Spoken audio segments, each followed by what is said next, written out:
Good morning.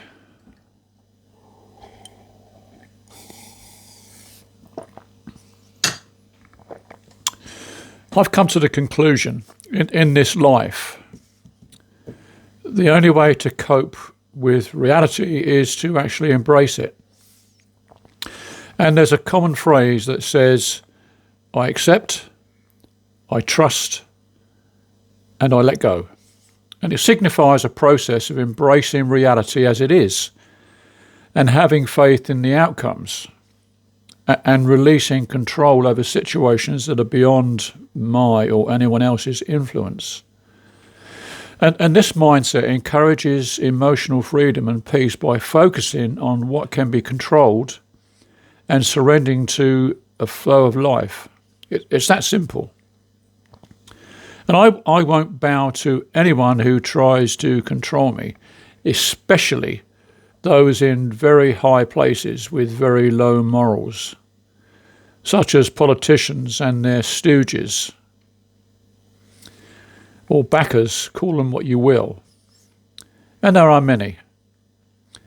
And what I'm going to tell you now is quite common knowledge. It's actually been printed in a British newspaper called The Guardian, which on all accounts is quite reliable.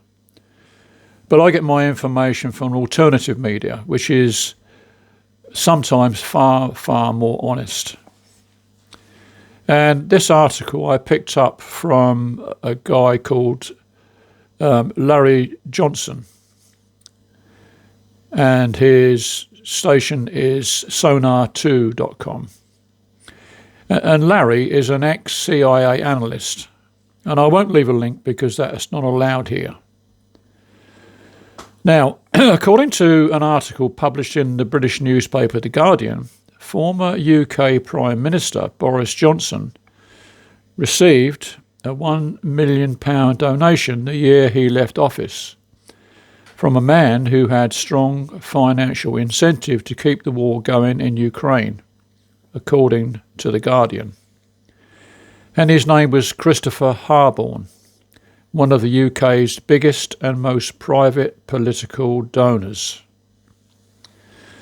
And Harborne, whose millions helped bankroll Brexit, made the payment to a private company Johnson set up after resigning as Prime Minister. And now leaked files show that Johnson, a champion of Ukraine in office and since was accompanied in September 23 by his benefactor on a 2-day visit to include meetings with top officials in Kiev.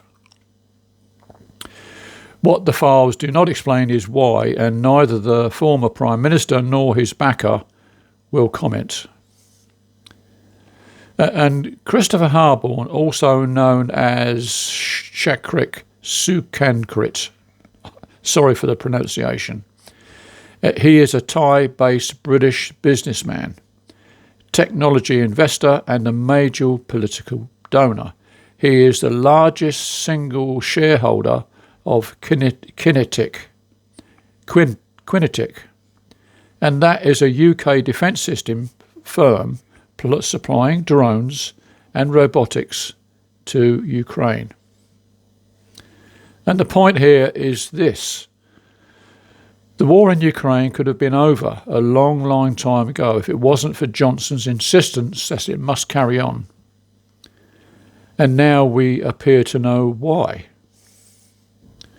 And financial gain and the knowledge that over 1 million people have died because of that decision is totally unbelievable and outrageous.